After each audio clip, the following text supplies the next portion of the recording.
Hello everybody, I am Dr. Jugal Jyoti Bora, the Chief Embryologist for SOI Guwahati. So today I am going to discuss with you how you are maintaining the quality control in our IVF lab. So let's start the video. So now we are entering in our OT complex.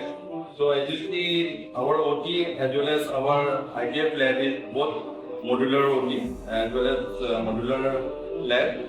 So what do you mean by this modular lab? The modular lab means we have AHU attached, which is air handling unit, which give us a positive pressure and it helps in the air purification. So let me go one by one with our instruments and the equipments which we use for the overall IVF procedure. So let me start with the first.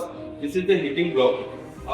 This is nothing but we have to set this in 37 degree, where the purpose of this heating block is to just collect the follicular fluid. The next equipment which you will see is the laminar air flow.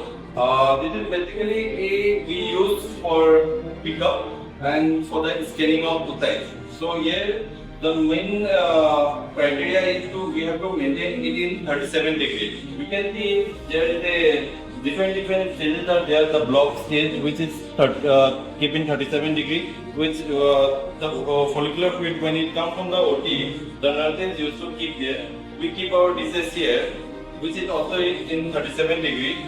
With the help of stereosome microscope, we scan the oocytes.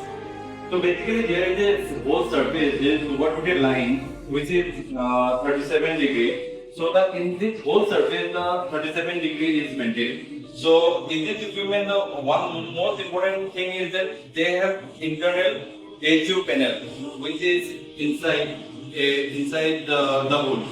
So this helps us to give a pure air purification when you are scanning the oocytes. The next instrument which I am going to show you is ICSI machine.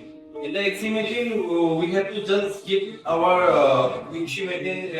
There is a heating stage where we perform our ICSI procedure. That should be maintained in 37 degree. As you can see, there is a heating stage which is like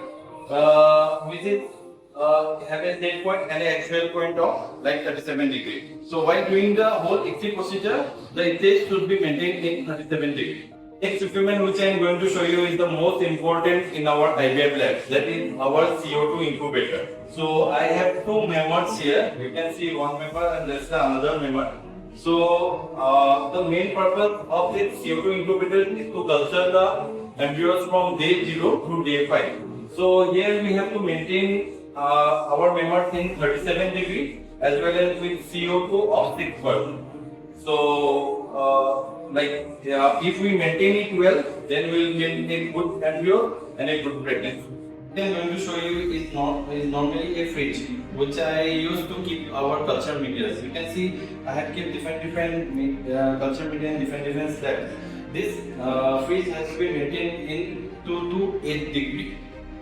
Next I am going to show you what are the main solution I use to clean my IVF lab as well as my IVF OT. So as you can see, I use only distilled water to clean all the equipment. I use lint-free tissue paper. You can see there is no lint coming out from the tissue paper.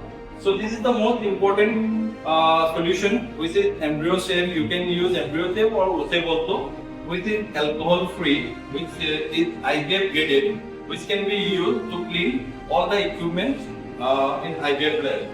So I used to keep distilled water like this in one bottle, which I used to change in every week.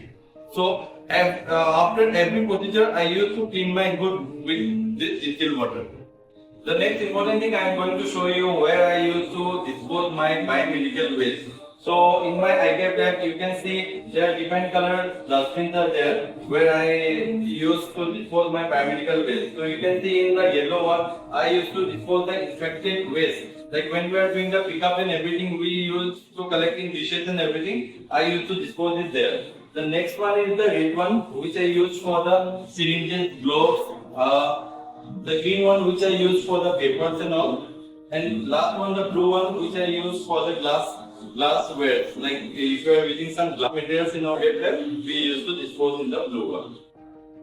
So the overview of the IVF lab should be maintained with the temperature, humidity. So the temperature of an IVF lab should be ideally between 22 to 24 degrees, and it should be maintained with AHU panel also and with a split AC also. But you have to maintain it in 20 to 24 degrees. The humidity also makes an important factor in success of the IVF story. So you have to maintain the humidity of a IVF lab between 40 to 45 degrees. So here you can see I have maintained some QCCs which should be maintained on daily basis as well as monthly basis and yearly basis, where you can note down the readings of each and every equipment. And for us, we maintain like a whiteboard also to maintain our lab QC, where you have to do a deep cleaning weekly, changing of water in incubator which helps in the humidity, it should be done in monthly. Changing of CO2 gas should be, the cylinder should be changed in 3 months. Cleaning of equipment should be done monthly. And temperature checking means you have to ideally check the temperature of each and equipment monthly. And the most important thing is the lab culture. The lab culture should be done in 2 ways. One is the air culture, which you can do with the agar plates, and the another thing is you can send the swabs of each and every equipment, and it should be done like in a quarterly or in like after 6 months or. At last, I just want to say only one thing: there is no shortcut for cleaning. So you have to maintain a quality control in your IVF lab to get a very good result. Thanks for watching this video.